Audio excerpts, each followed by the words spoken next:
Welcome to the Business of Dance podcast, where you'll learn what it takes to create your dream professional dance career.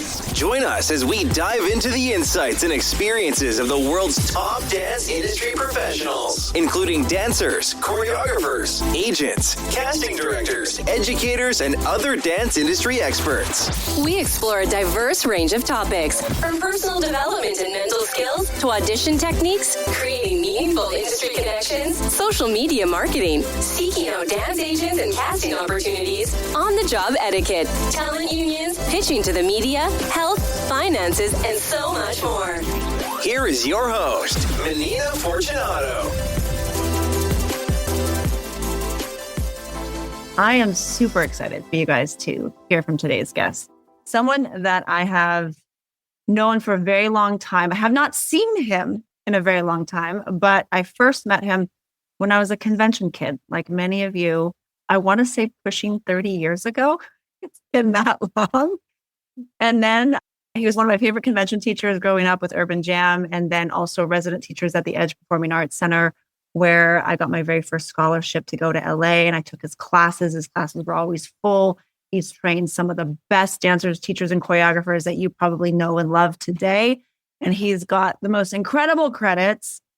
And I'm only going to list a few because there's too many to count. But he's been a director, a choreographer, and a dancer, multifaceted entertainer for decades. At 16, he worked on one of his first projects with Janet Jackson. He's danced in some iconic music videos like Nasty, What Have You Done For Me Lately, When I Think of You, and the classic Control on the American Music Awards.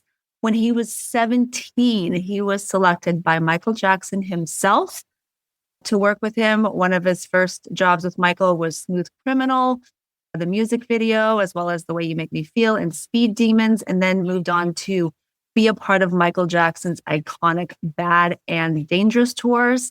He's also worked with Paula Abdul, Jennifer Lopez, Mariah Carey, Ariana Grande, and he's also the owner of Camp Me along with his wife.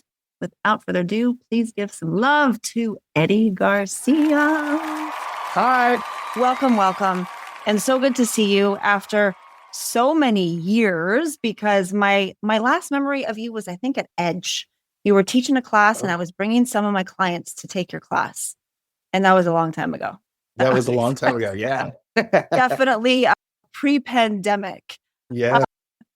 So I want to go back to the beginning, the early days that I probably don't even know.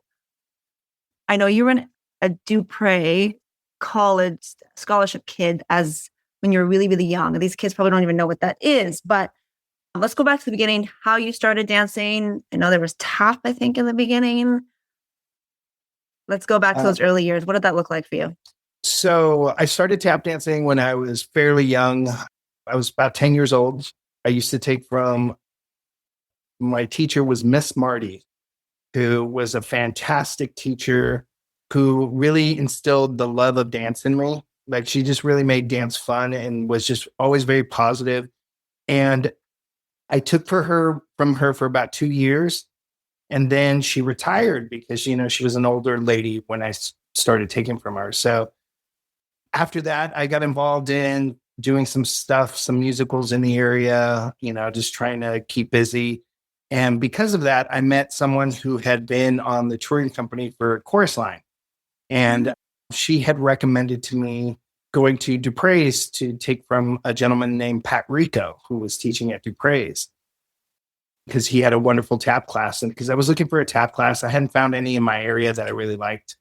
So that's kind of how I got into going into Dupre's. I walked in the door, I looked for the tap class. They convinced me to take ballet and jazz, which took a little convincing, but that's kind of, yeah, I was the only boy at the time, it was like, not sure about that, but I was really glad they did. They encouraged me to watch the classes first, which is, I think, what made it really safe for me.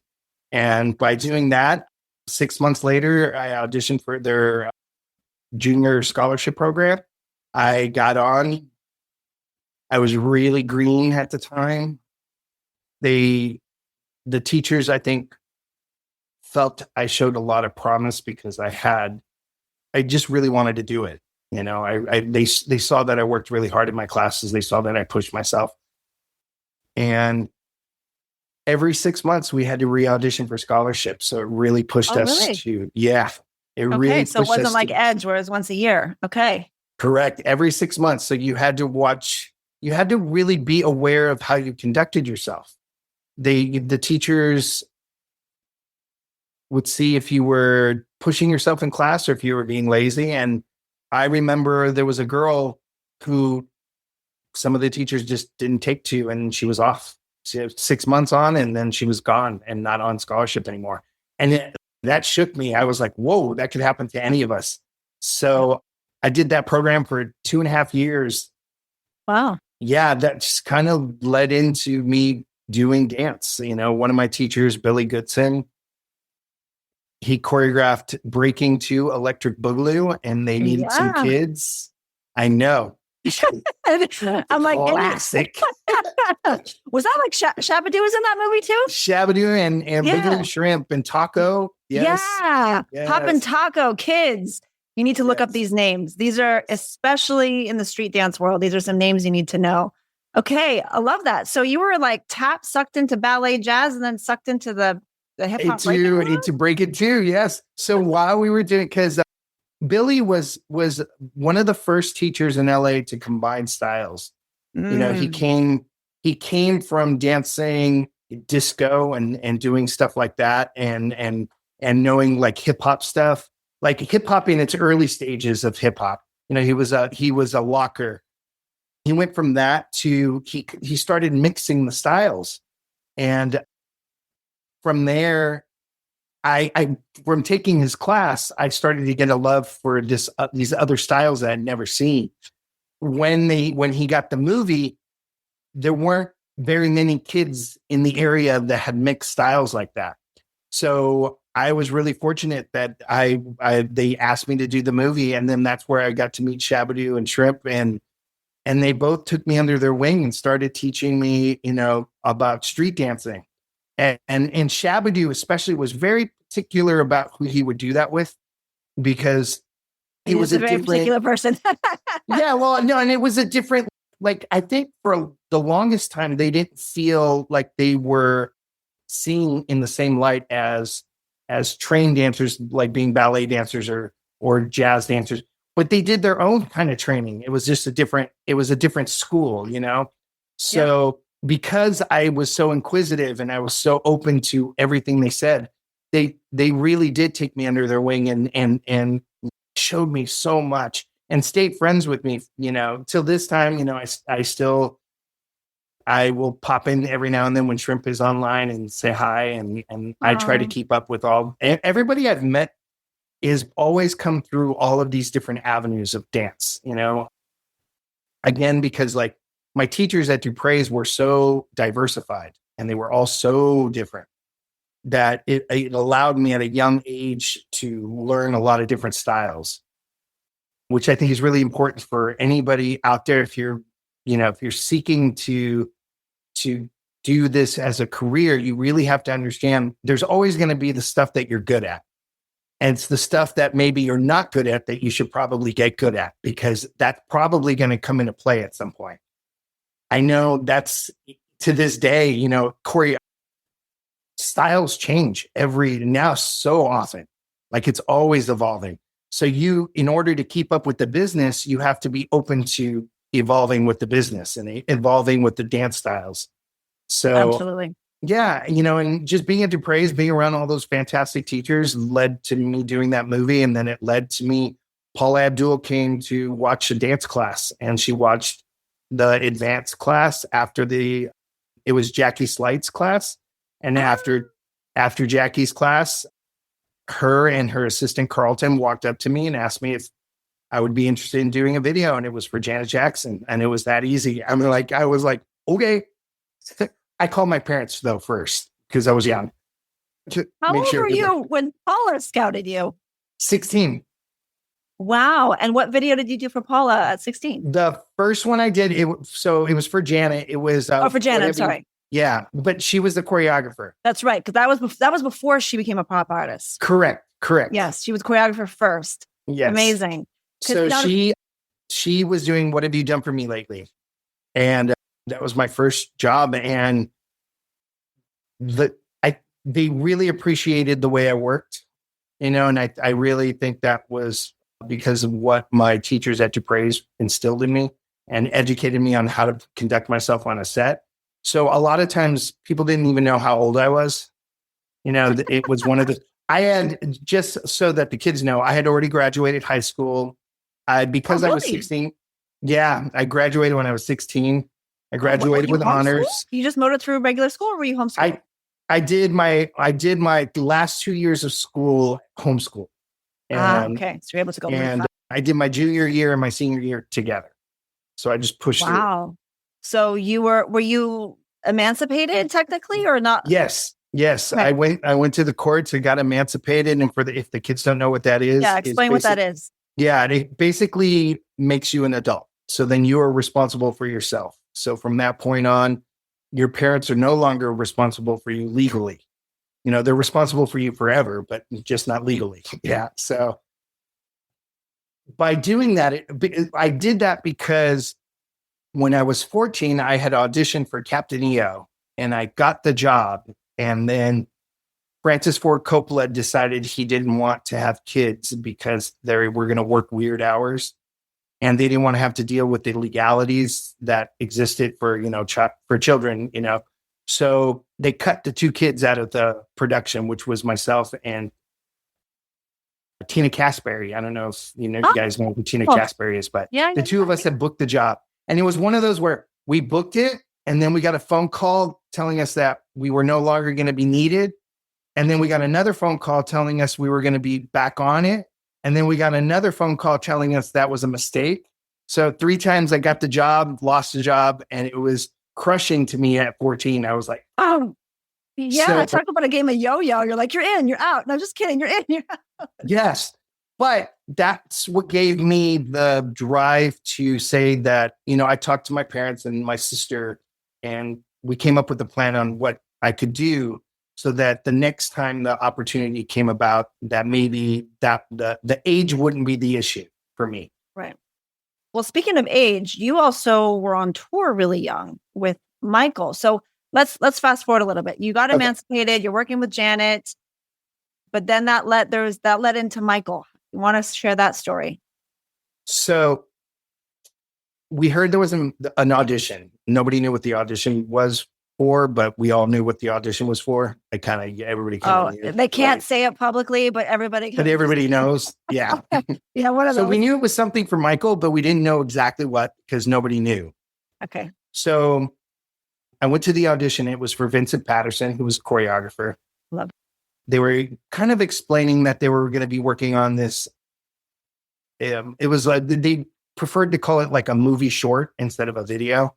Mm-mm. Because that's kind of how Michael liked to approach, he was kind of trying to find a way to bring back musicals because at the time musicals there were none, so he was trying to find a way to lengthen. He had made such a stamp with Beat It and Thriller. He was trying to find the next, where can we take it next? So I went to the audition. I went like the 3rd or 4th group because I had a fitting that day for a commercial that I had booked. So I had asked the assistant choreographer if it would be okay if I went in one of the first few groups. And they were like, yeah, absolutely. So I auditioned and they stood us in a line. And then they said, thank you. You stay. Thank you. They came up to me and said, come back tomorrow. And I was like, great, cool. So then I bounced out and went to my fitting. So I came back the next day and it was at Debbie Reynolds, which isn't there anymore, but you guys should all look that up because it's a really important studio. Yes, historical studio for sure. Came back to the callback, ran into Vincent in the hallway, and he asked me what I was doing there. And I was like, I got a callback? And he goes, oh, no, you got the job. And I was like, oh, okay, cool. That would be peace out. Yeah. And the reason I think I got the job is now I'm kind of flashing forward to when we were on the set of Smooth Criminal, the first time I actually had a conversation with Michael. I was standing in place, it's at the beginning of the video. We're all kind of standing around this doorway and Michael walks in And we were waiting for them to set up the monitors so that we could hear the music. And he turned to me and goes, "Oh, you know my sister?" And I was like, "Yeah, I do." And he goes, "Yeah, you're in her nasty video, right?" And I was like, "Yeah." And he goes, "You do a bunch of turns?" And I was like, "Yeah, yeah." And he goes, "Was that like a camera trick?" And I was like, No, that was like me." And he goes, "That's what she said." And I was like, "Oh, that's cool." And then, so I remember going home that night and telling my parents and my sister how cool that was. And Well, yeah. I think he was at the audition. There was a room at Debbie Reynolds that had a mirror, like it was there was a, yeah, so he could see in and we couldn't see him. So I think he was there. So I think he was, because knowing him later, when I, got to know him, he would conduct himself. He would watch people, like he would come to auditions and be in a room where they couldn't see him and he could see them, and he would pick people out. He would do it. Videos. He didn't like the audition process. He liked some of it. And he didn't like some of it. Because he really, I think for him, I know for the Bad Tour, he asked me to, while we were shooting Smooth Criminal, if I'd be interested in doing a tour, but he never really said. I thought it was like any tour at any time. And then I got a phone call from the office saying, "Hey, Mike wants to know if you want to go on tour." And I was like, "Sure." 17 years old. Yeah. You're a baby. Yeah. And then while we were in rehearsals too, it was hilarious. His manager came up to me and goes, "You never told me you were 17. I was like, "You didn't ask." And he goes, "Well, that's a huge problem." And I was like, No, I'm emancipated. Like, it's cool. He goes, "Oh, okay." And then I turned 18 actually the day we left. Oh, okay. So it kind of all worked out. But that's wild. I have to go back to the pirouette thing. Dancers, if you have not, this is the nasty video, right? That you do the like a million pirouettes. Eddie was known for his pirouettes. And I think I watched it the other day. Was it like 6 or 7? 7 pirouettes. That's why Michael was like, "Was that some special effects?" Because it was so fast. And this was during the time when dancers were not doing multiple pirouettes like that. And I always remembered your pirouettes, but that moment in that video is so iconic. And I assume people still remember you as the pirouette guy in the next. Yeah, it kind of follows me along. I remember when we shot that, we were downtown LA in a really, really bad area. Mm. And the street was actually on a slant. So I had to come out of the door and turn, but it was slanted. And I had to put dirt on the ground so that my shoe had something to move on, because it was concrete. It wasn't like a set. We were like on a street. And the first few times it didn't go well. And Paula came up to me and she like, it was like 4 turns, 5 turns. And she was like, "You can do more though, right?" And I was like, yeah. She goes, "Okay, they're only going to give you one more chance." And I was like, "Okay." And then I did it. And you see me like in the video, you can tell that I was really pressure's hyped. On. Yeah. I got super hyped at that point. Yeah. So it was, you're presented challenges sometimes, and you just gotta, part of it's just gotta relax and trust what you've learned, and yeah. I was like, I know I can do it. I just got to figure out my balance here. Yeah, so. No, it's, I still remember that moment. That's the highlight of that video, is those pirouettes. Oh, thank you. I love that. Okay. So Michael made 2 major tours. I mean, and even the cast that you were on alongside of Jamie King and Randy Allaire and Lavelle Smith. Help me out. Who am I missing? Dominic Lucero. Dominic, I didn't know. Yeah. But I know all the others. Dominic was on the Bad Tour, and then Jamie took Dominic's place. Got it. Okay. So dancers, if you don't know these names, you need to look them up. Like, these are the OGs, like legit, like every dancer wanted to be you. I mean, you were the generation. I didn't know who you were. I was watching you on videos and performances long before I even knew who you were by name. But how was that experience do you have a favorite between Bad and Dangerous? Were any highlights? Because it wasn't just the tour. You guys probably did award shows and all kinds of other spot dates of different special events. And yeah, we did. So for the Bad Tour, we did all the videos before we left.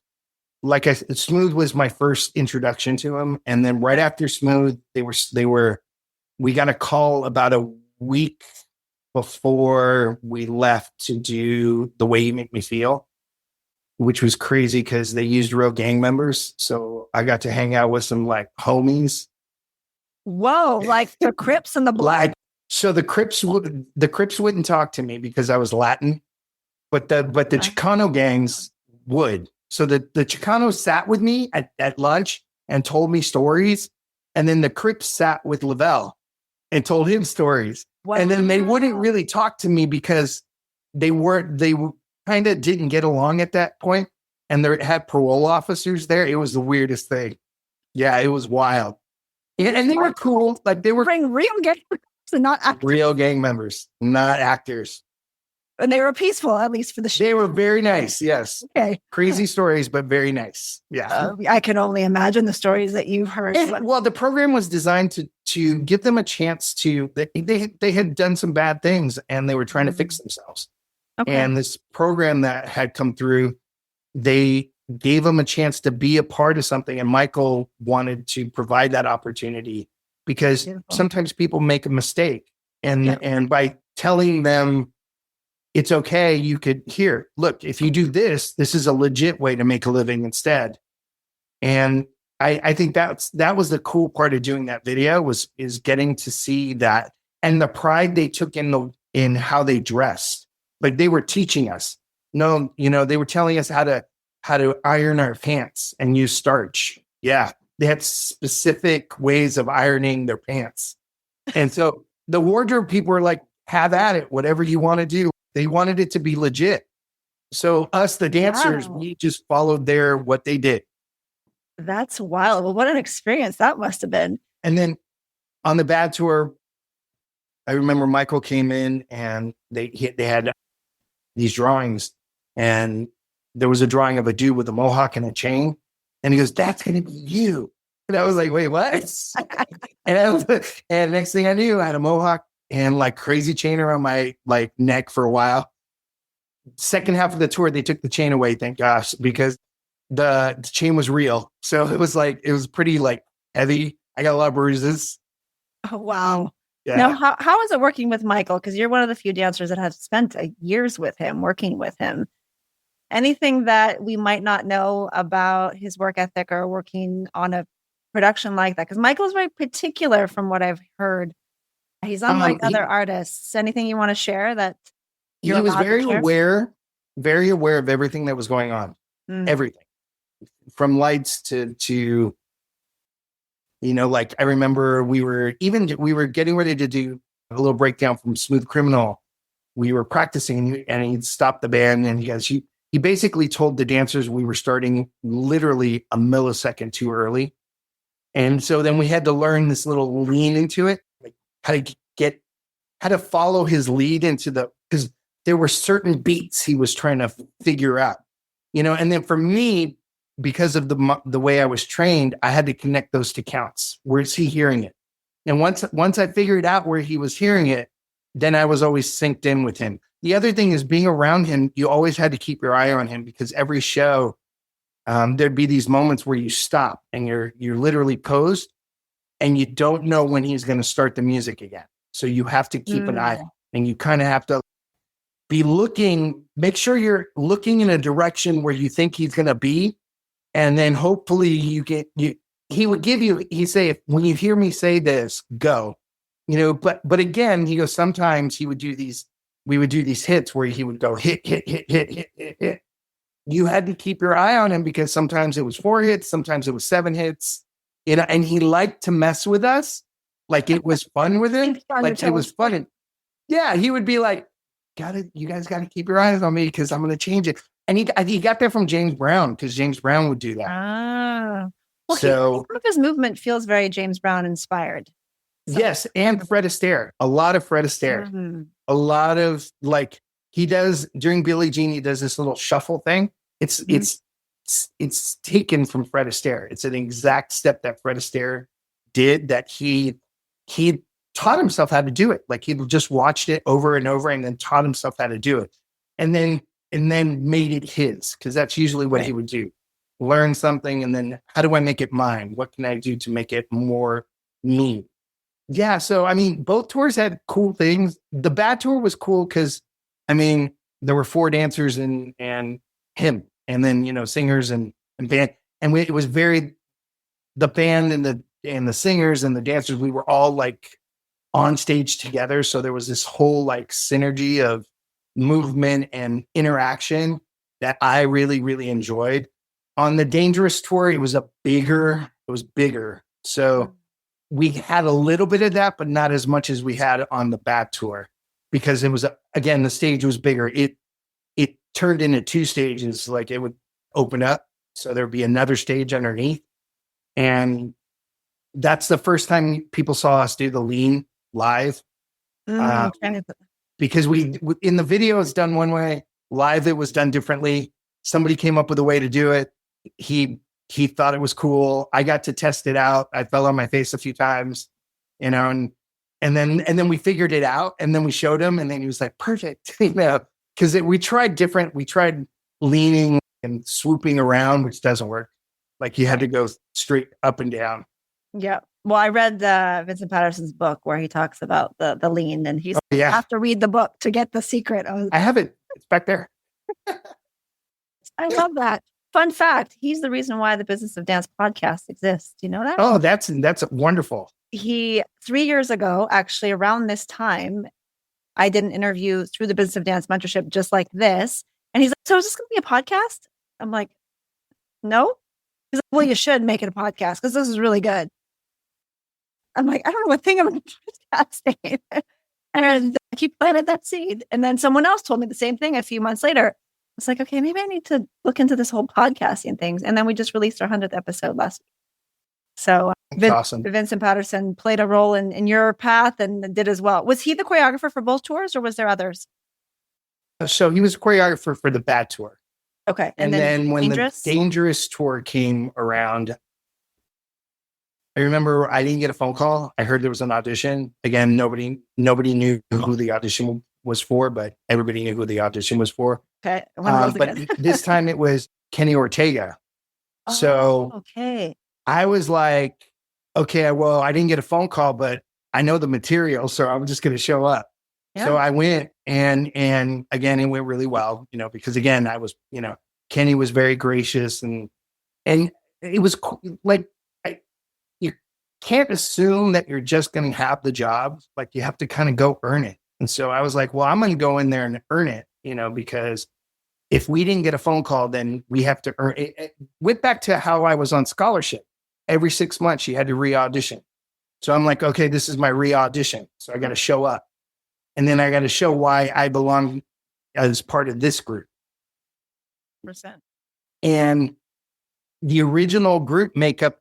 So the gentleman that got picked for what Kenny was going to pick didn't end up being the group that they ended up with, because after we had auditioned, Michael called Kenny and said, I want the original 4. So he had to figure out what he was going to do next, but he figured, we'll bring in a swing, which was Jamie King. So Jamie, okay. So Jamie was a swing. And then during rehearsals, Dominic found out that he got a TV series, and he talked to Michael about it. And Michael was like, you need to follow your dreams. If that's something you want to do, you should do it. You know, so Dominic would go to the set of he was doing a show called Roundhouse, which is like an old show back in the day, kind of a skits and dancing and singing. He would come to rehearsals and walk through stuff with Jamie to help Jamie along, which I thought was, again, being gracious like that as a dancer really will carry really far in this industry. I think, you know, he wasn't like, oh, I'm out. You know, it was like, no, I'll help out. You know, I'll help make sure this transition is good. And then Dominic worked for Kenny many times. You know, he created a nice relationship with Kenny because of that.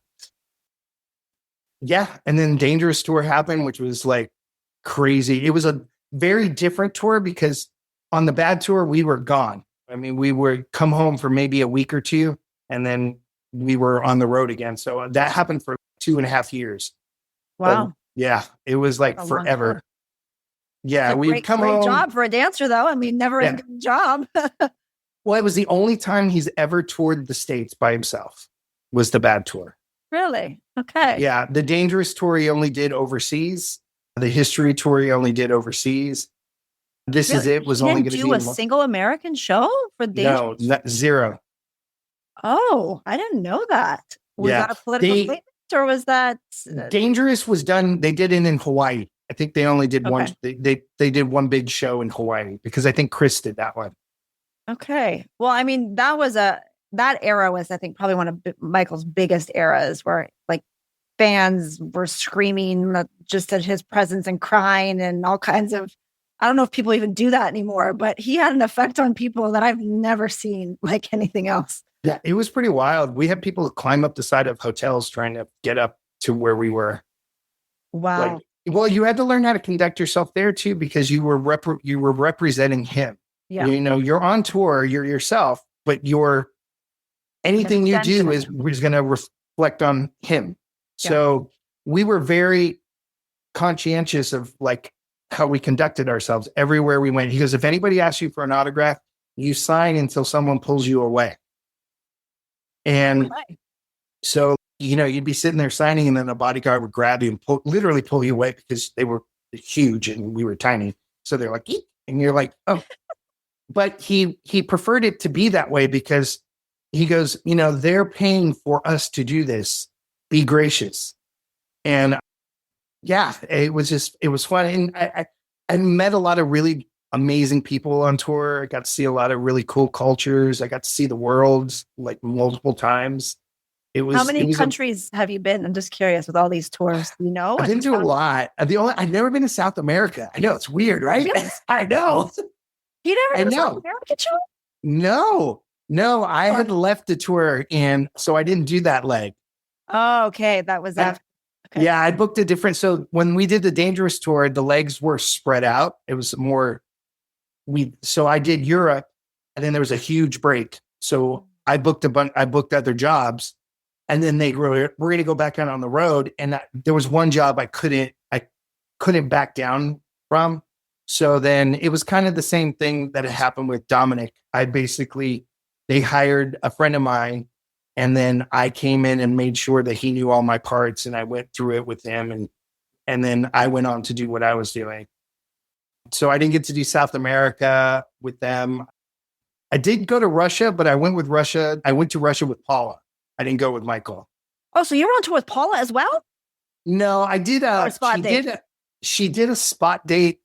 This is actually more recent. Really? In St. Petersburg. And it was wild. I mean, it's full circle. So the Jacksons were performing, Paula, and then a bunch of acts. Oh, Engelbert Humperdinck. Do you know him? He's like a Vegas. He was nice. He was very nice. He's famous Vegas, like old school, like super old school. Okay. Huge in Russia, I guess. Okay. Huge. But who knew? So I went to Russia with Paula. And then while I was there, she's like, I was just there kind of choreographing parts and organizing the dance portion. We were originally bringing dancers over from the States. And then Russia canceled their visas, so we couldn't take them. And so we had to find dancers in Russia. So that was a whole process. And we only have 3 days to do it. And we ended up booking 4 guys that were really awesome. Yeah, it was wild. It was a wild, wild trip. And then while we were there, she was like, hey, I want you to dance this part with me. And there's a part where Scat Cat dances with her and then he disappears and I pop up. And she wanted to do it because it took us back to when she hired me on my first job, which was really cool and special for me. I love that. Now, did you ever dance with Paula in her videos as well? Or were you only work with her when she was a choreographer? No, I almost did she did one show. It was this is an audition lesson. I went to this audition. I think it was for the American Music Awards. And there were 11 guys that were picked. I was the 12th guy. I got cut at the very end of the audition. And the reason I got cut is the other 11 guys stepped up just a little more at the audition. They did cooler things. I kind of did I played it safe. And then I went, okay. And it taught me, like, again, don't take it for granted, push yourself. know your room, because Vincent doesn't like when people add stuff. Do what you're asked to do. Paula likes to see what you got. Bring the fire. Bring what you got. So knowing who you're working for tells you a lot and informs you. So I did everything correctly, but it didn't like the other 11 guys killed it. I was like, okay. But then I auditioned for something else, got it, but then I couldn't do it. So for her, which was a bummer, but I stay in touch with her. I'm forever grateful. It's because of her that I got to do some really cool stuff. Absolutely. She was my first concert ever at 12. Oh yeah. And then that was a great group. Yeah, that was. Well, it's like Nathan, right? Nathan and Tiger. I don't remember the names. I was only 12, so I didn't know who was who. This is before social media. Yeah. I didn't even probably know. Like Brian Anthony, Nathan, Bill Bowl, Tiger. Yeah, that sounds about right. I think it's that group. Era. Yeah, because that was like that was the core group. That to me, that was her. Like those were the guys with her. It's like Madonna had her group that was like Kevin Stay and those guys. That group was Madonna's group. At least for me. Yeah, no, seriously. Now, I'm curious to know, because of all of these experiences, especially when it comes to tour life, because I'm sure there's a lot of dancers listening that would dream of being on a tour with a major artist. What are some learning lessons that you got from that experience that you know now that this generation may not be aware of? Don't go out there and buy every Gucci bag and like every Prada thing. Save your money, because you don't know when you're going to do your next tour. You don't even know if you're going to finish the tour that you're on, because things can change real quick. I've known dancers that have booked a tour, and just before they were about to leave, even the guy that were going to do the show in Russia with us, nothing happened. At least they didn't get to go. So if you're responsible, like I was able to buy my house because I had saved my money on tour. Every now and then you want to treat yourself to little things here and there. Learn how to pack accordingly. Don't get crazy with your packing. Be smart. A crazy story when we went to. This is back in the day when a lot of people used to carry cash. So I had a lot of money with me, and I was young, and I put it in my suitcase. Don't do that, because it was stolen. Yes. Oh, what a shocker. All of it, all of my money stolen. So I was like, I didn't know what I was going to do, and the band, the singers, and the dancers heard about it, and they basically all raised all the money that I had lost and put it under my doorway.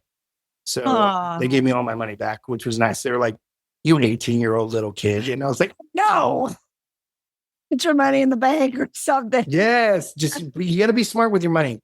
You really, really want to be smart, and you want to, like I said, conduct yourself. Know that no matter, you can go. Even when an artist is friendly with you, you're not necessarily their friend. You're still working for them. You want to be gracious. You want to be thankful. Like when we were always given opportunities with Michael to go to really cool events, but I was also, he's my boss. He is as friendly as he was with our group, and we had wonderful conversations and like that. But he was still my boss, and I always try to treat even.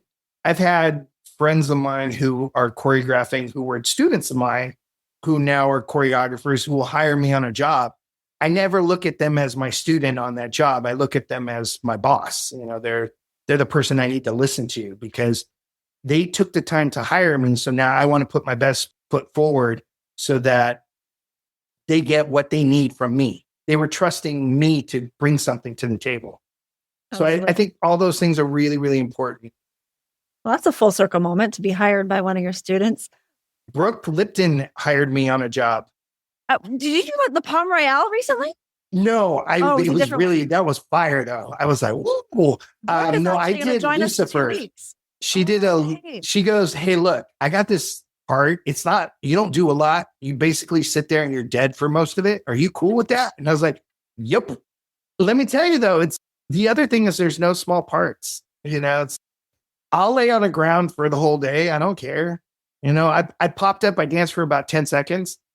I got the same check as everybody else. Yeah, that's so true. Same thing. I was like, I'm grateful. And you never know. Like I remember Tabitha and Napoleon hired me to do a thing for it. So I had choreographed for J-Lo. And then 10 years later, Tabitha and Napoleon were doing a thing for her. And they go, hey, we want to bring you in for this. I auditioned. They had us audition. I got the phone call. I didn't want to take it for granted. I was like, I don't know, showed up. They put me in the back, but they put me in the back right off of her shoulder. So I knew I was going to get seen because of the way the camera was.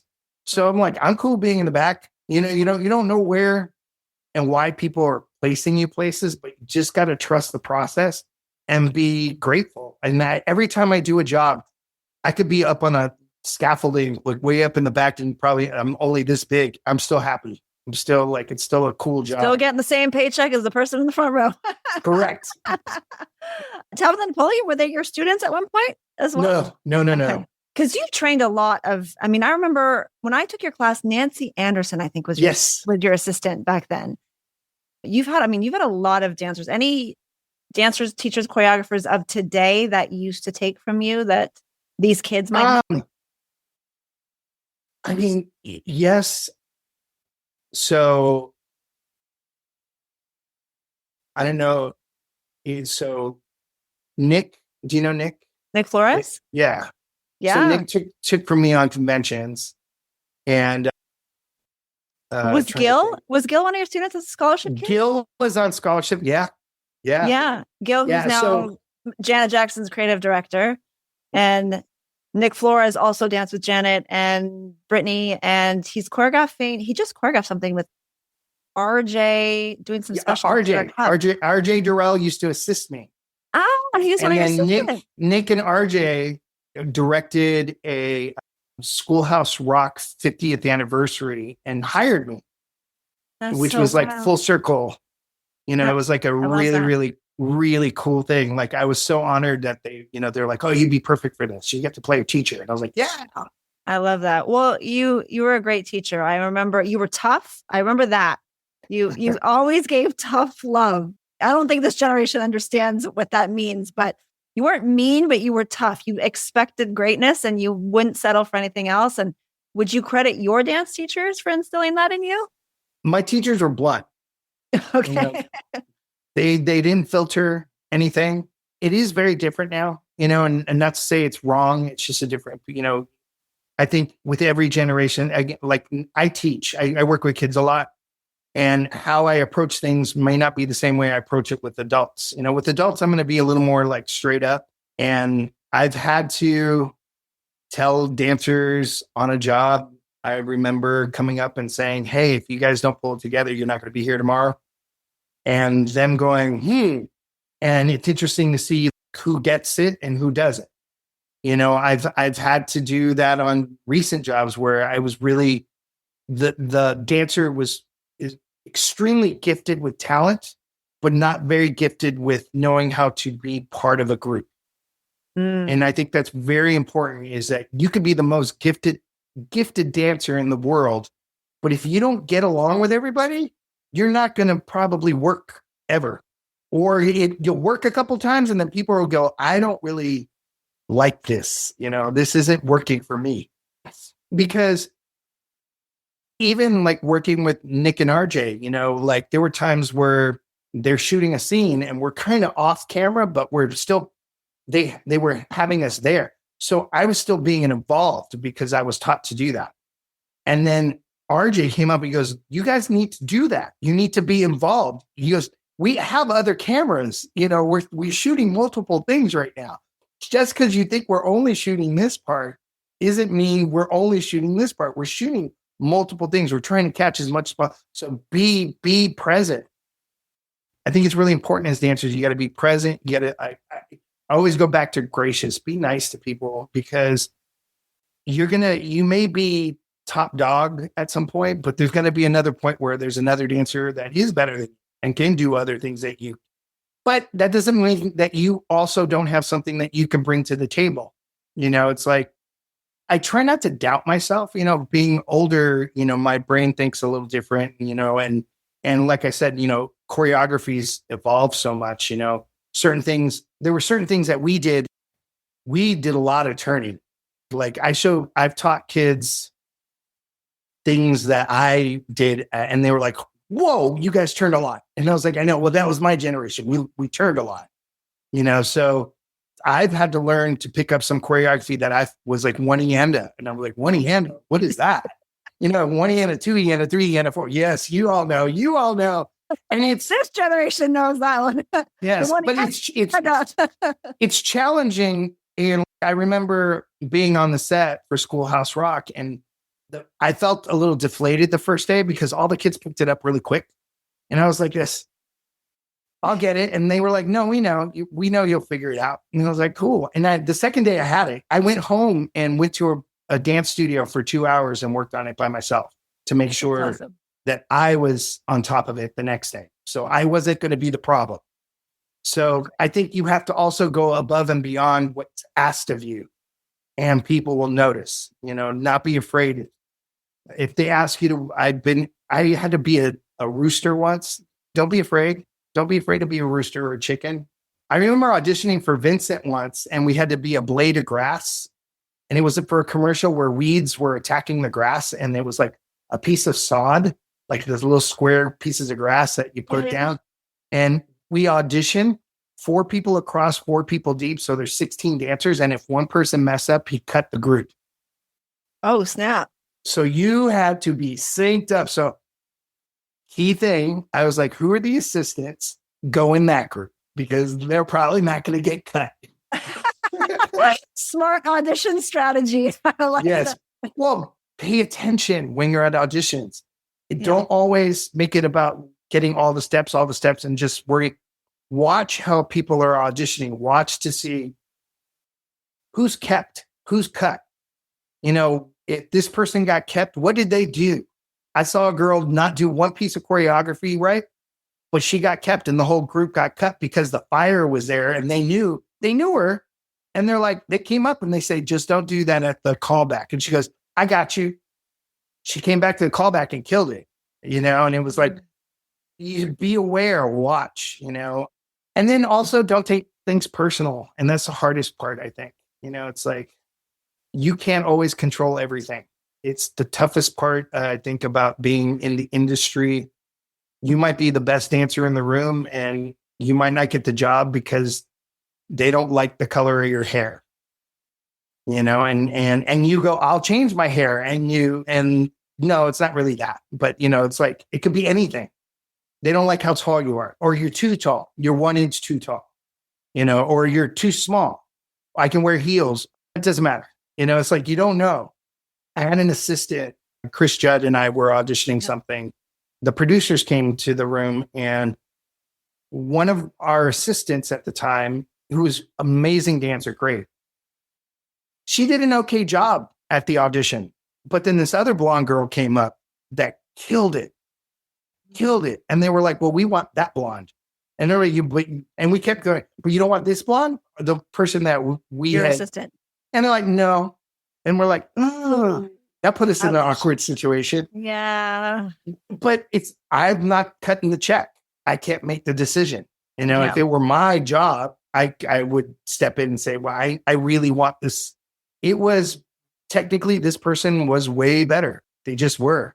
Not to say that our assistant couldn't have figured it out, but it taught me also to inform the people that are helping us about how, even when you're still part of the group, you may still be auditioning for things. Yeah. I know friends of mine have told me I remember they told us, like, Gil will put them through it while they're rehearsing. And then when they're like, oh my gosh, I'm so tired, he straight up will tell you, yeah, I could tell.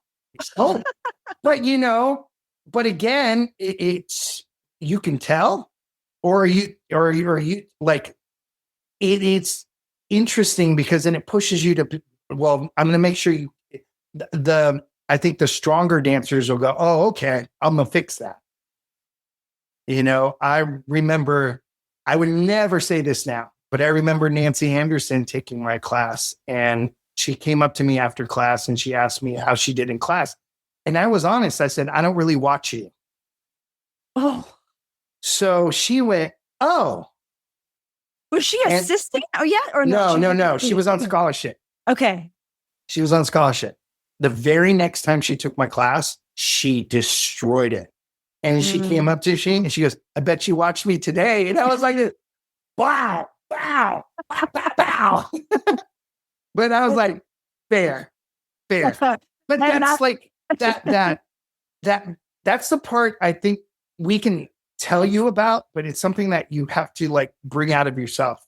Yeah. It's like super important. Is like, first of all, always know your value. Always know that you are valuable in any job for whatever. And whether it's the biggest job in the world or the smallest job, they're still all important. They still reach people, and you don't know which one's going to lead to the next. You know, you can go, I've gone from, dancing for Michael's to dancing for, little old people at a center, because it was important. Sometimes know that, yes, you want to be paid for everything, but also know when to do favors, like when to step up and say, I'm going to do this job as a favor to this person, because then this person's going to remember, and then and they may hire you, they may not, but you kind of learn. And then you also want to learn when not to do too many of those. It's like you kind of like have to balance it. It's like anything. You support them, they support you. So many amazing projects and stories, guys, that, he's just an encyclopedia for the dance industry as far as I'm concerned. But let's dive in. First question, Miss Abby. Hi, my name's Abby Beckley. I'm 16 and I'm from Dallas, Texas. My question is, when you were on tour for a very long time, how did you sustain your mind and your body to prevent burnout and injuries? You have to learn how to warm yourself up. I wasn't always good at that, and especially as you get older. I teach a lot of kids and they don't know how to warm up, and they don't like to warm up. And I explain to them, well, it's not, when you're warming up to go across the floor. And when you're going across the floor, you're warming up to get into the combo. And some people don't even do across the floor anymore, or even warm up. So you have to really learn about how your body works, and every body is different, and there's all these things that are available to people where if you have an injury, don't rush back, be smart. If you're smart and you follow all of the advice that you're given, you will have much more, you'll be able to do this for a lot longer. If you try to rush back, you're just going to aggravate more injuries. They're going to start to happen more often. So when we were on tour, we went through we would go through warm-ups. Like we would stretch, like we get to the place pretty early. We do a whole walkthrough through the show. So you're kind of like going a little bit through everything, but right before the show, like you really warming up. And then we always did a little hype circle where it was like a little prayer circle, and that would get your energy going. That connection, I think, is also important. I know being young and being on tour, the other dancers looked out for me. They were like, don't do this, don't do this, don't do this, don't do this. And I was like, okay. It was like, it was good for me. It's important. You have to listen to people that have done stuff. Sometimes I've encountered dancers who fight that. They're like, well, you don't know. And I'm like, okay, well, I don't know. Really? It's no, but I do know, because I've done this for a long time. It's like, I've done this for 40 something years. I also think you have to cross train, again, it's not just about taking classes, but finding other ways to, especially, at a young age, sometimes we'll train ourselves to do certain things and do certain tricks and be good on both sides. Don't make sure you're just not one-sided dancer. I've been in competitions and you see everybody do turns on the right, big kick on the left, and then that's it. They always do the same. It's the same. You want to see both. You want to be even. I always explain to kids, you wouldn't want to be on a ship that has one strong side and one weak side, because you might tip over. Yeah. So I think, and you got to listen to your body. You got to get sleep. You got to be smart. We were pretty fortunate on tour. We knew what our schedule was. So like when you get to sleep in, you really try to get your sleep time. We had really good cooks on tour, so that made that part easy. We would go to the venue and we would eat our food. you're eating foods again to make sure you be smart, learn about your foods, learn what they're going to help you with, again, I was 18. So at that time I could kind of eat anything, I was like, hey, but be smart. My wife still tries to teach me things. She's a Pilates instructor. And I'm like, and sometimes it's a little tough, to hear it, but you have to, I think it's important. I love that you said all of that because it's so true. The whole warm up thing, just because I've taken classes from younger teachers and they're like, okay, warm up, play music. And I'm like, okay, we're going to warm up. And luckily I know how to warm up my body, but we're just like, yeah, side stretch. Okay. All right, let's go. And and cross train in different styles because I mean, if I were a contemporary dancer walking into a hip hop audition, I could hurt myself because they're moving different. 100%. And because it's a completely different way of doing your body and trying to do stuff. So like you have to balance it. 100%. No, cross training is great. Dancers, you guys have workouts inside this program. Oh, great. That's awesome. Yes. There's strength training, there's fitness classes, there's Pilates, there's other stuff. And then there's nutrition too. So I'm glad you mentioned all of that. Yes. It's important. Well, especially when care the whole body. And if you want it to last, I mean, I'm always telling the kids, I'm like, this is like your cool car. You got to take care of all the parts because if you don't, unfortunately, you can't replace them all. It's like in a car, you can't, but in yourself, you have to be really careful. Absolutely. All right. Thank you so much, Abby. Next up, we have Piper. Introduce yourself and what is your question? Hi, I'm Piper Eastwood. I'm 10 years old and I live in Fairfax, Virginia. My question for you is, what is one thing you would have done differently as a young dancer? I was pretty fortunate. I think there were times when I was kind of in my 20s where I had been on tour where I think I don't want to say, I think I took things a little bit for granted, so you want to appreciate every single day and you want to now that I'm a little older, I'm super grateful for every day, every job, every time I get to do something, even on days where it's tough. I was a turner, I was a jumper, I wasn't very limber. That wasn't my thing. So I wish maybe I would have spent a little more time making that more of a thing for myself, just to give myself another edge, something different. So I think it's also important, follow your dreams. Don't, if you have a dream of doing something, you can totally achieve it. Just don't have a timetable for it.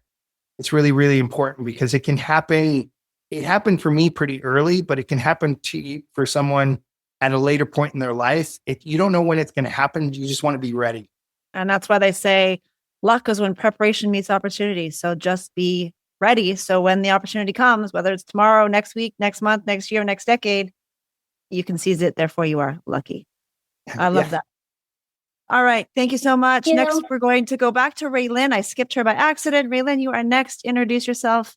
And what is your question? I am Raylyn. I'm 10 years old. And what moment in your career changed everything for you? Working with Janet, it kind of started everything. That was the early days of videos. Like those were like now videos. I don't even know if very few, like Lady Gaga, you'll see a Lady Gaga video or, Taylor Swift. But videos back then, you didn't see them. They weren't done very often. So having an opportunity to be in the early stages of that was really cool. I learned a lot being on set with people that were older than me, that were established, that I knew, that I looked up to in class. And I remember on Smooth Criminal, anytime I had an opportunity to sit and listen to their stories and listen to their advice, I would hold on to that. And anytime anybody offered me advice on the business, I would hold on to that because they were all giving me little bits of things. It was like going to a really good barbecue where everybody brings something cool. Or a buffet. There's all different kinds. It's like little this, little this, little this. Take this, take that, and put it all together. I love it. Thank you so much, Raylyn. Next up, we have Lorelei. Hello, my name is Lorelei Bearden. I'm from Boston, Massachusetts, and my question is, what is the best lesson you've learned? Best lesson? Dance is a very personal thing. We're very fortunate to do it as our art form, and sometimes we get paid for it. But regardless of whether you're paid for it or you're not paid for it, the more you're honest and truthful to your art form, you have more chances of being paid for it because you're being true and not faking it. I think that's really, really important. There's a lot of people that say they want to be dancers, but they don't want to put in the kind of work to do it. So if it's something that, if it's your dream to do it, you have to decide. I took classes when I was 12 and a half to about 15 and a half, 16. I would go Monday through Thursday, 3 to 10 p.m., Fridays, 4 to 8 p.m., and Saturdays, 8 a.m. to 4 p.m. every year Like for a the full-time whole job. year. No time off except for Christmas, and Thanksgiving.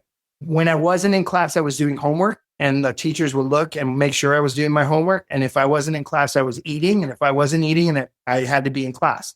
So they were like, don't skip the warm-up, don't skip this unless you have to do this. And they would look and they would make sure and they would monitor me. So I think it's really important. You have to be responsible, and if you're responsible for yourself, then nobody has to worry about you. Thank you so much, Lorelei. And next up, we have Matthew.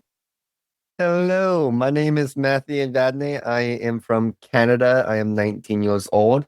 And my question for you is, you left home at such an early age. Did you ever have the feeling or thought that you were like a bit homesick? And if you did, how was kind of stuff that you overcame that feeling? My first trip to Japan with Michael, I was very homesick because it was very different. I felt I was afraid to go anywhere. I was afraid to, I was like, I don't know what to do. I hadn't really been I'd been involved in entertainment here in LA since I was like 10 years old. I did a lot of acting when I was little. I knew how to do that, but I didn't know how to be like on the road.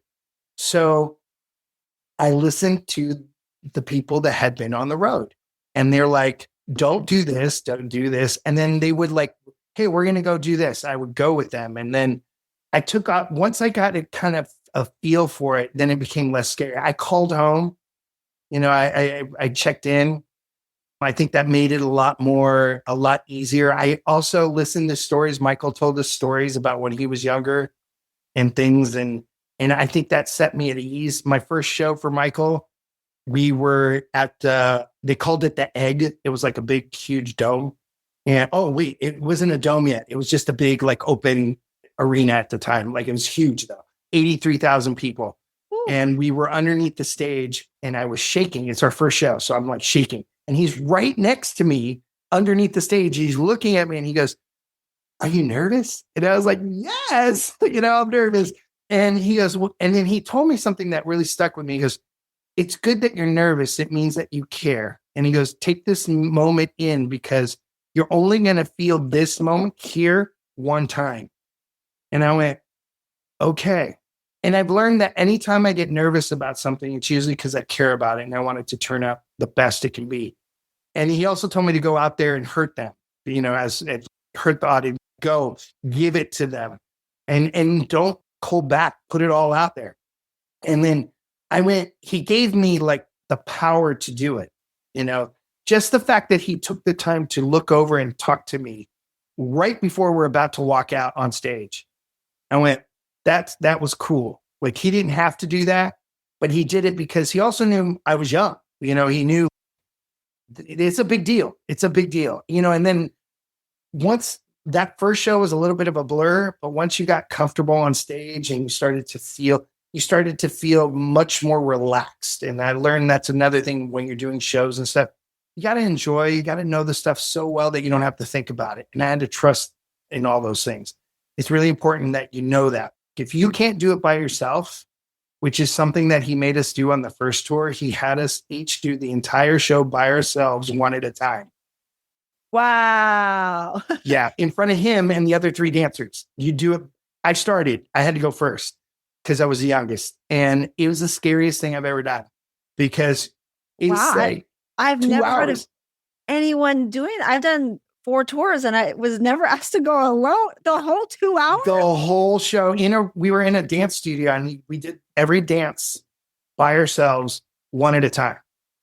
Wow. All the way through all of the dances until you were done. And then when you were done, you got to go watch everybody else do it for their 2 hours. You're there all day, all night. We were there for 8 hours. We were, and but he would give you notes too. He'd be like, okay, he always starts with compliments too. That was the cool part. He'd tell you everything that you did right. And then this is what needs to get fixed. And then you knew. And then you knew if you knew the show. And if you knew that you were aware of everything you were doing in the show, you didn't have to be nervous. And so I think that was because you never know what's going to happen when you're on stage. You have all kinds of craziness that can happen. We had a guy, we were at Madison Square Garden once, and this guy ended up on stage, and I was like, asked the bodyguards, I was like, where did that dude come from? Because they, grabbed him and they're like, they pointed up. He had taken his belt off and come down like Robin Hood down to the stage on some like electrical cables or something. And then landed on stage and was dancing on stage. And I was like, what is wrong with people? But yeah, it was wild. It was wild. Gosh, that's crazy. Well, I would imagine Michael has some crazy fanatics that it was wild. Anything to get close to him. That's funny. I love Michael's strategy of saying something good and then saying what needs to be fixed. I call that bun meet bun. I learned this years ago. The bun is the soft stuff, like just starting off nice and fluffy. The meat is like what you really want to say. And then you end it with a bun at the end. So bun meet bun is, it sounds like the strategy that he did. And it works though, because people don't take the meat so personal when there's a little bit of fluff from the beginning and the end. People make mistakes. You're going to mess up every time. And it's okay. You just have to know you have to work hard enough so that you just don't make as many mistakes when you go to do a show. But there's going to be things that happen. And if my teachers always, you've got to know this inside out, because if anything happens, you won't miss a beat. And it was very true. It was very true. I slipped on stage once. I went into a James Brown split. The bass player grabbed me, pulled me up. I popped up and I stood there, and then I could hear him laughing behind me because we had to hold our pose. And I'm like going, shut up, shut up, shut up. It's like, but it happens. I slipped on Michael's sweat. Like it was the sweat on the stage. Yeah. And I just, boom, James Brown, woo. And then it became a trick. We figured out a way to actually really do it. Oh, that's funny. What was a mistake turned into a new thing. That's hilarious. Yeah. I love that. All right. Thank you so much, Matthew, for your question. Next up, we have Serena. Hi, my name is Serena Wright. I'm 18 years old from a small town in Texas. And I was curious, with such a long, diverse career behind you, what's one lesson you didn't fully understand until you started teaching others? So going back to how I used to teach and how I teach now, I used to be very blunt because I came from a school where it's like, it was kind of like if you can't hang with this group, then you're not supposed to be part of this group.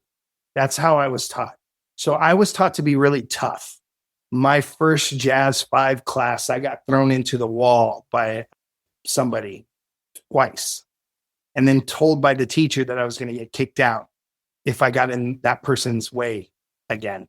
I was like, then I stood up for myself and I was like, well, that's not going to happen. You shouldn't ever do that, by the way, but I used to teach that way because that's how I was taught. Like I was pretty, I've learned there's ways to, and so there's a gentleman by the name of Jamal who choreographed Sims. Yes. Mm-hmm. He choreographed the Aladdin movie, and he did the Beauty and the Beast thing that I got to be a part of.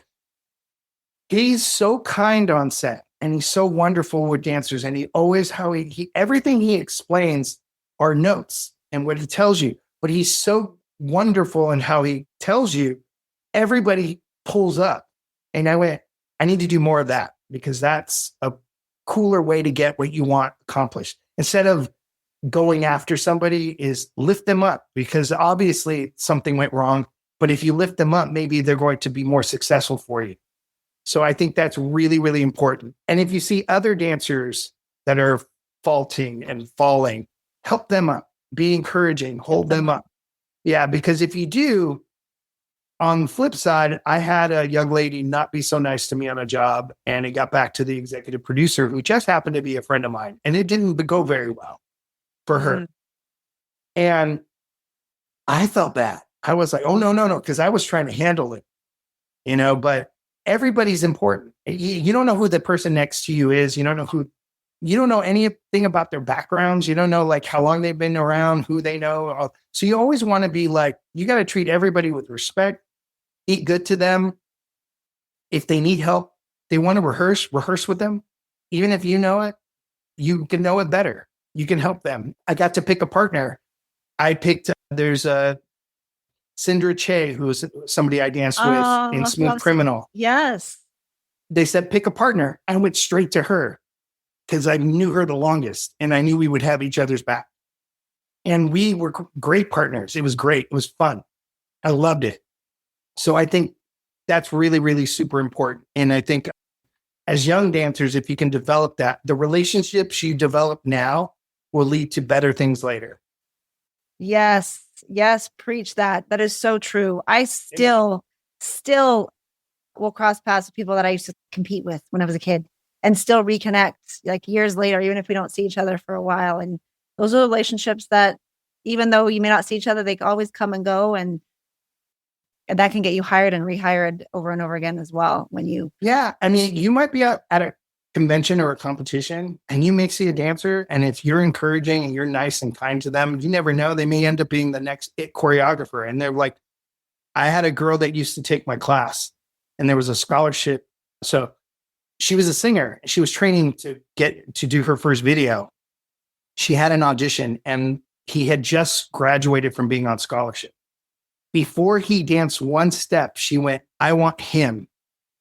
And I went, okay. And she goes, he's fantastic. And she goes, he was the only one that ever said hi to me. And he was the only one that was ever like, would come up to me after class and talk to me. So I want him in my video. And I went, okay, easy peasy. First person I wanted to hire too, and so being aware like that is really, really important. Yeah. How you are in the room and how you treat people, your reputation at the end of the day is everything. And like you said earlier, talent is important, but if you can't work with people, if you don't have a kind heart, if you're challenging, if you're a diva, you have an attitude, nobody wants to work with you. But if you're kind, sometimes you may not be the best dancer in the room when you'll still get hired. And I was one of those kids. I could never do some pirouettes like you, but I would always be kind and professional and reliable. And that's what got me rehired, not because I was the best dancer. Yeah. And be kind to everybody, even the person that's like craft service or like whoever, if you're nice to everybody, it will come back to you 100 times. Agreed. I love that. Thank you so much, Serena, for your question. Next up, we have Joella Ramos. Introduce yourself. Tell everybody where you're from and what's your question. Buenas noches. I am Joella Ramos. Hola. I am Joella Ramos. I live in the Caribbean in Bonaire, Aruba, Curacao, Bonaire. So yeah, I live over there. You talk about like the cross-training and that kind of stuff, but I was interested because I also know that you did like production side, like a creative direction and that kind of stuff, and like choreography. I was like interested in if a dancer would want to combine that or like transfer into that.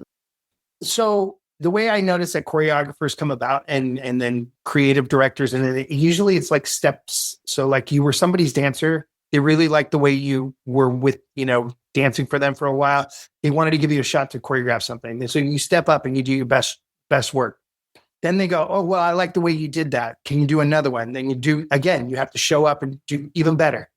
Then because they start developing that trust in you, they're going to give you more, you'll get an opportunity to direct more because they're going to be like, well, they understand how I do stuff. And because they understand that, those opportunities will present themselves. But on a side thing, when you have opportunities to you want to learn about production.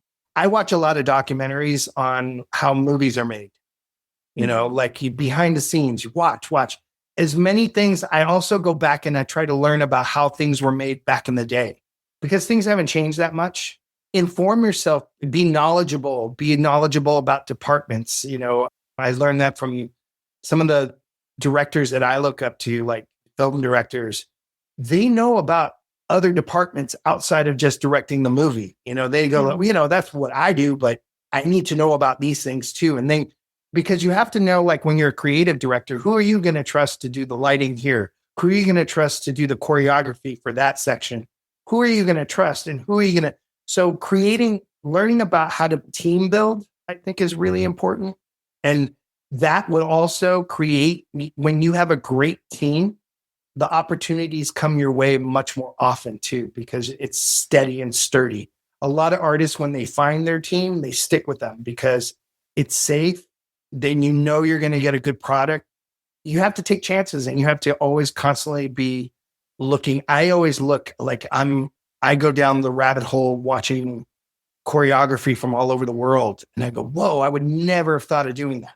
When I see people taking chances and doing things, it inspires me to do that. Even now, even to this day, being a creative director, learn about like costuming, learn about like lighting, learn about all those things. So you know how to create an environment and create something that's special and unique and different, and not just commercial, but just I will look at sometimes dances that are specific to areas and see how they do things and what it means to those people, and how I can incorporate certain things, like even culturally, being Cuban, I'll look and see what they can do, like what do we bring to the table, because it's important. There's a part of that that's special, that's unique to yourself too.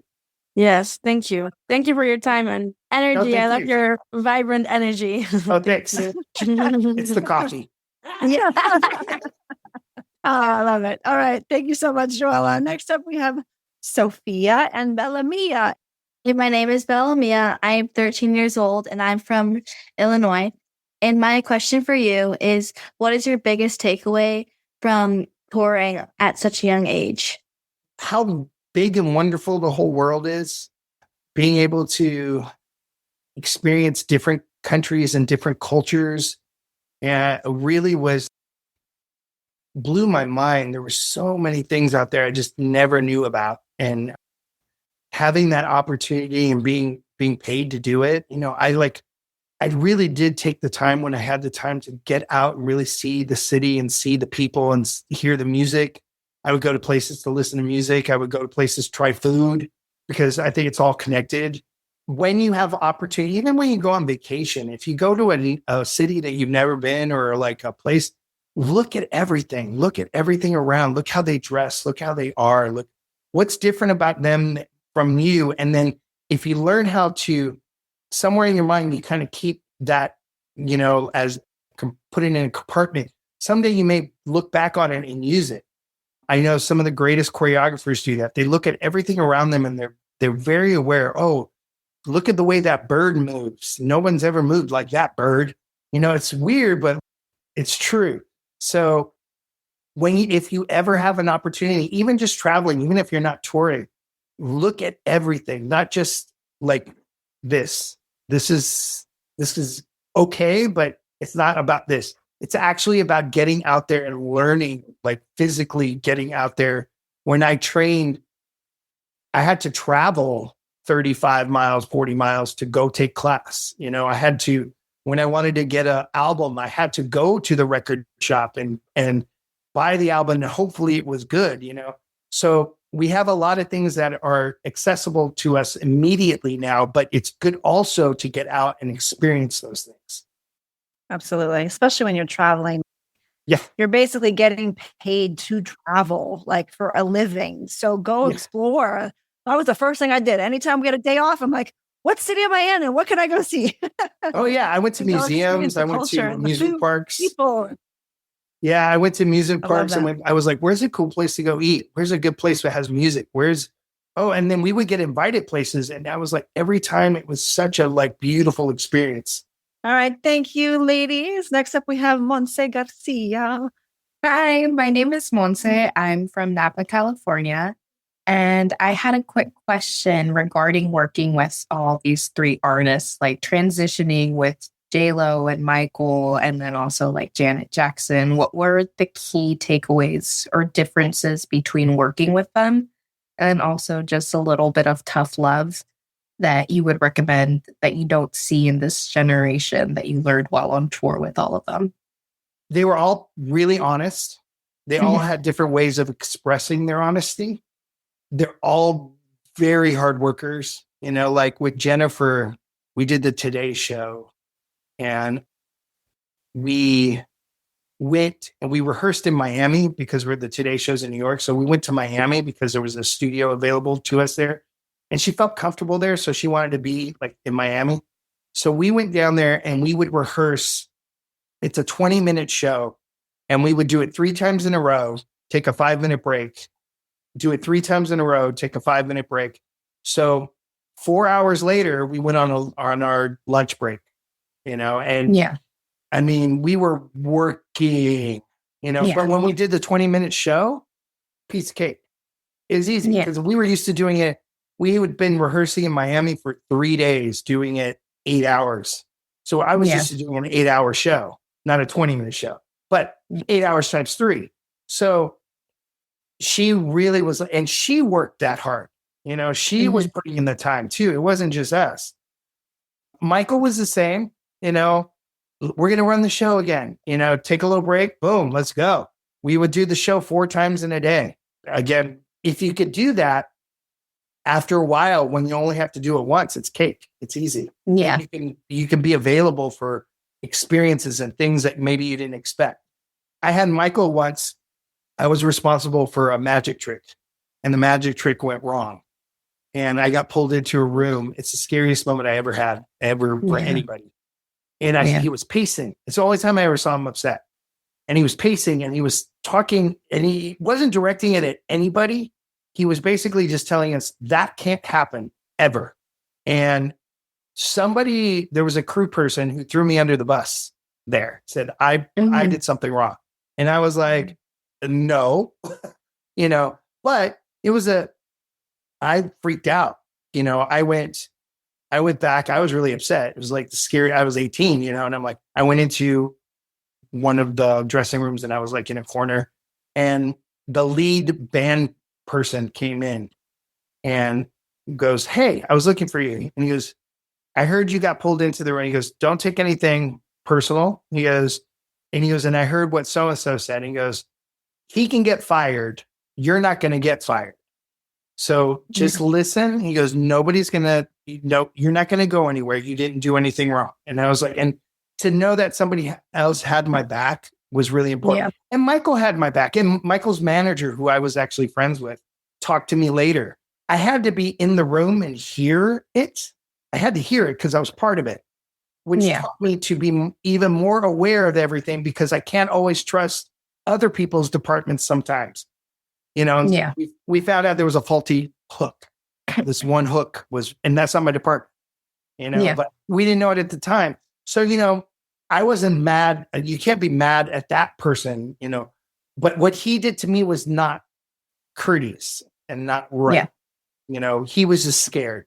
And when I learned that, I also had a teacher once that when I was in high school tell me I was never going to amount to anything. And all I knew how to do were tricks, and I was at a performing arts high school, and I was like, what? Yeah. And a year later, I went back with my tour jacket. And I went to say hi to one of my teachers had invited me because they knew I was on tour. So I went to say hi to that teacher, but I made sure I saw the teacher that said that to me. I went up to that with my tour jacket. And I was like, "Hey." Did they recognize? Oh, yeah. I was like, "Oh, yeah, I just got back from Europe. I'm on tour with Michael Jackson." But to be fair, it kind of lit a fire in me. No, that bit of criticism, sometimes it's hard to hear. And I think sometimes people, we all take things personal. You got to know you can't. You got to listen. I've been chewed out by choreographers and then found out it wasn't really directed at me. It was directed at the other people, but I had to be there. It's like, all right. Being aware also as a choreographer, I don't like that feeling when I was a dancer. So I try not to do that anymore. I try to follow Jamal's lead and how he does things. There's more success in that, I see. I think as a young dancer, you're going to get criticism. Don't be afraid of it. If somebody tells you you have to improve in something, Don't think you're the worst in the world. It just means you got to get better at it. You're going to get corrections. Nobody's perfect. And there's something because of that, because we're not perfect, there's a beauty in it, and that's another thing. I always tell my dancers, I'm all about soul. Make me feel something. It's cool. I've seen every trick you could ever imagine. I've seen everything. That doesn't always necessarily blow me away. Maybe the first time. But it's the soul. It's the when I can look at somebody and they don't have to do anything. And that is something I learned from Michael. Mm-hmm. He could stand there and 85,000 people would lose their minds. And he wouldn't do anything. And I'm like, okay. He was not. He could just stand there and scan the room. And Janet just does the same thing. They just stand there and they scan the room. And the whole crowd goes nuts. For the Super Bowl, when we did the Super Bowl, nobody had done the Super Bowl like that. Oh, you did the Michael Super Bowl? Yeah. We were the first to do that kind of a Super Bowl. And the director was freaking out because he's like, when is he going to move? When is he going to move? When is he going to move? And Michael was like, no, Michael had told his people to make sure that they don't move away. He goes, he knew exactly how to milk it. He knew exactly what he was doing. And he created the halftime show that now you see. It becomes something that it's a spectacle. It's another part of the show. Yeah. So true. As simple as standing could be so powerful. He had that effect on people though. And Janet's another one. There's some artists that they don't have to do much and they can stand there and everybody just goes nuts. But they're very comfortable on stage. Yeah. He was shy in person, but he was very comfortable on stage. He was very powerful on stage. And I think that's another thing I learned. I was a kid, I got picked on.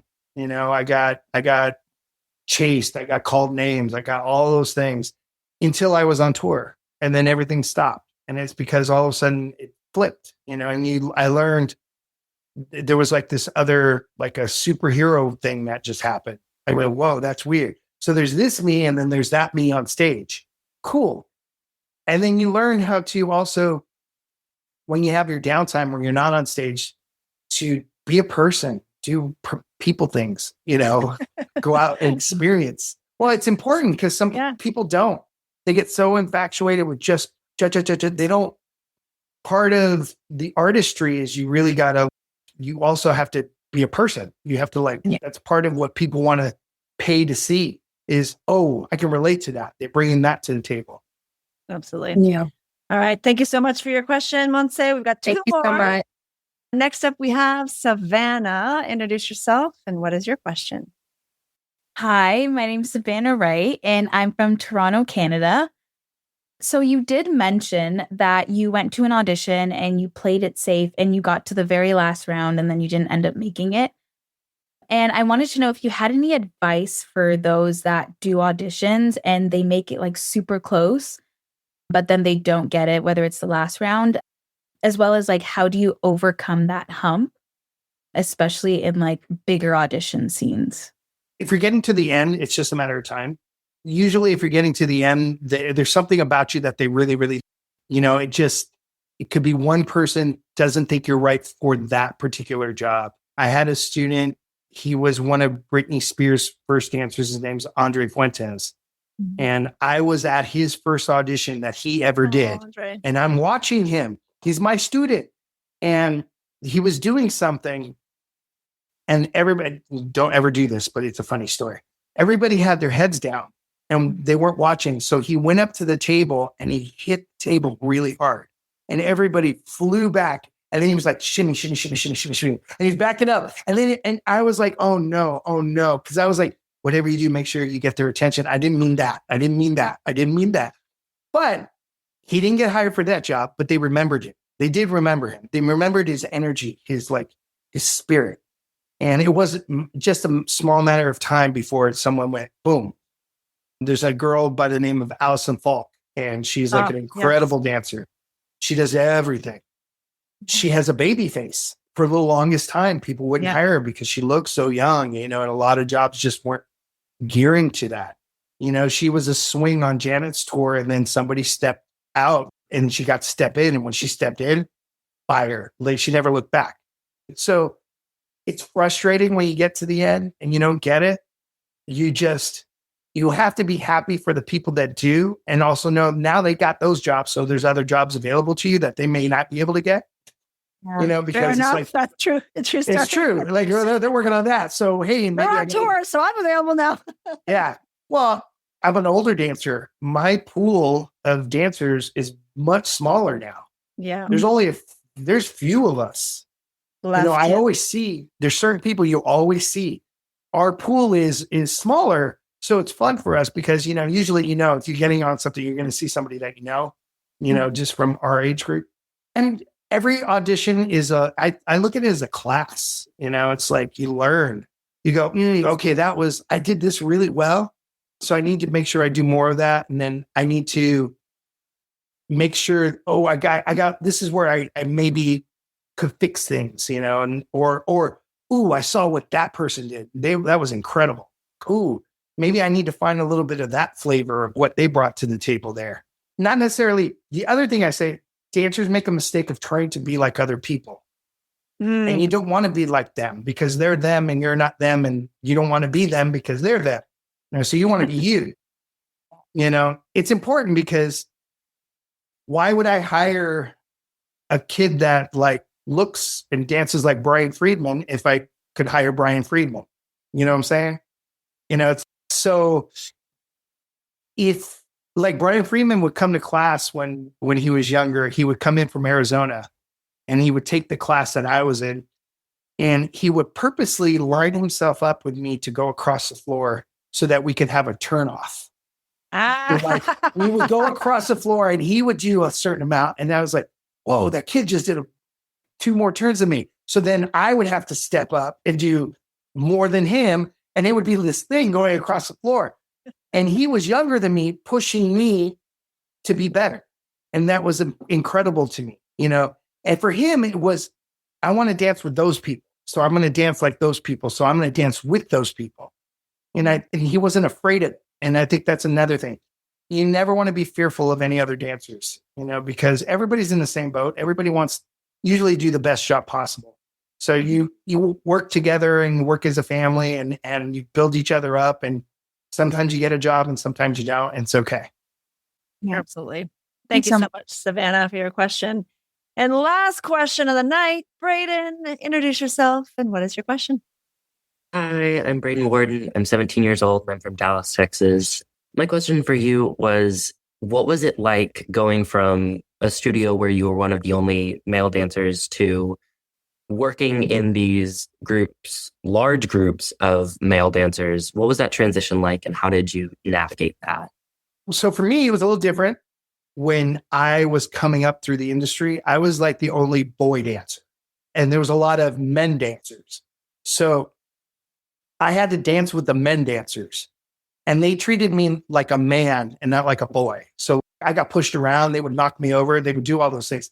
And it was a little bit of that tough love thing, but they're all still friends of mine, I'm still really, really close to them. The other thing is they also taught me about family, and like I said, when I was in school, I got picked on a lot, and then I found my family through dance, and finding my family and finding my power through dance gave me a sense of confidence that I didn't exist.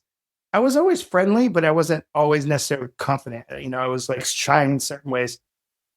Entertainment gave me a voice. My dance gave me a voice. It gave me a powerful way to say something and be something and do something that when my teacher said, you could be good at this, I listened to them. I listened to my teachers. And I think that's the most important thing.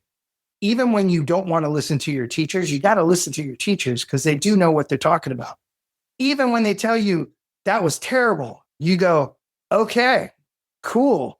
How can I get it better? What can I do whereas sometimes I think we hear terrible and we go, oh, I suck, I'm terrible, and blah, blah. It's not directly, that being what you were doing wasn't good. How can we fix that? Not you, that.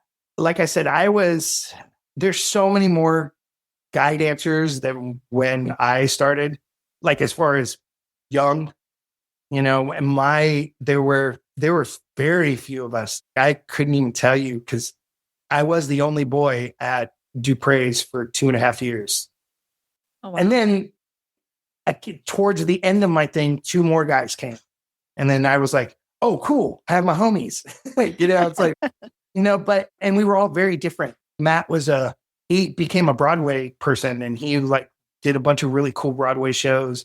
My other friend, he became a ballet dancer, and he was like, did a lot of touring with ballet companies. So it was like the 3 of us were very different, but still cohesive as a group. And that was neat. Like, I learned so much being around them because of that. I love that. I love that you guys all did different things in the end and very different paths. Well, thank you so much, Braden, for your question. Now, before we go, Eddie, is there anything that you have not shared that you would like to share? Any final words? Sure. So I do a dance retreat once a year over Labor Day weekend. It's called Camp Me. It's a retreat. We do it up here in LA in the San Bernardino Mountains. What we do is we go away for Labor Day weekend. I bring up my friends to teach dance classes. There's no mirrors. We basically just dance because it feels good. And I've had like incredible teachers. Brooke Lipton was one of them she taught this last year. Brooklyn Jai, I don't know if you guys know him, but he's incredible. Like the kids really, really loved him. The purpose of the camp is to understand that there's something also sometimes it's good to kind of get out of your comfort zones, but we also go, we do zip lining and we do rock climbing and we do that kind of stuff too. So we do camp stuff. But if you guys are interested, you can go to campme.org, reach out to us, let me know. It's fun. It's small. We keep it really small. There's only 30 people. So it's a very intimate experience. Some of my friends that come, Chucky Claypow came, and last year he did all the High School Musical movies. So they come up, some they don't always teach, and they teach because we're friends. And they come up and they've honored me with their presence and with their knowledge. They love to teach kids about stuff, like what it's really. It's a really fun opportunity for me in a way to kind of give back. I love that. I was watching last week. You did a little segment with Corey and Timmy on something Rise. I forget the name. Yes. And I watched the whole segment to understand what you were doing. And I think it's awesome what you and your wife are doing with that. And I think it's important to disconnect from the hustle bustle of dance life times. That's our mission is it's like, there's a lot of opportunities there's a lot of dance out there. There's a lot of opportunities for people to do really cool stuff. We want to dance at our camp is the language that we all speak. Mm-hmm. And that's how we all find something that's in common with all of us. And then we use that and we find for me, it's the soul and the spirit behind dance is what we're trying to really push so that when people go back to their studios or go back to doing things, they go back better and they go back being, maybe being able to be examples and help and be part of the growth process for the places they come from, so that's what we're trying to do.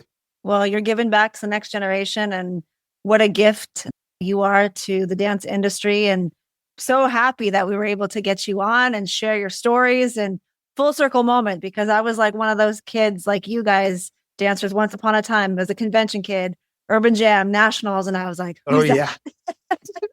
Always believe in yourselves. Every single one of you, it's very important. There's always ups and downs in the industry.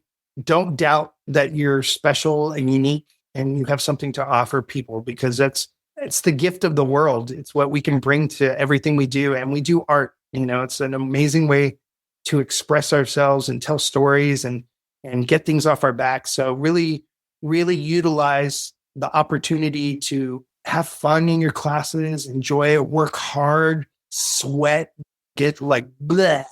That's, it's like, if you can do that, you're going to see that you go really far. I love that. Well, on behalf of the Business of Dance, we send you lots of love. Dancers, show them how we do it. Where's my virtual hearts? Come on. There it is. There we go. Thank you so much for sharing so much of your time. What is the best way to connect with you if dancers want to reach out afterwards? I can on Instagram, Cuban_Ed, or Camp Me Dance is also my Instagram. That's usually the best way. Amazing. Well, thank you again, Eddie. Thank you, dancers. Have a beautiful rest of your night, everyone. Until next time. Thank you guys for having me. Bye. And that concludes another episode of the Business of Dance podcast. We hope you found today's conversation insightful and gained valuable knowledge. Be sure to join us next time for more inspiring interviews with top professionals in the dance industry. If you enjoyed today's episode, please subscribe to The Business of Dance on your favorite platform and take a moment to leave a review. Your feedback is greatly appreciated. This podcast is brought to you by the Business of Dance online mentorship program to help aspiring professional dancers create their dream dance careers. Thank you for listening. Until next time.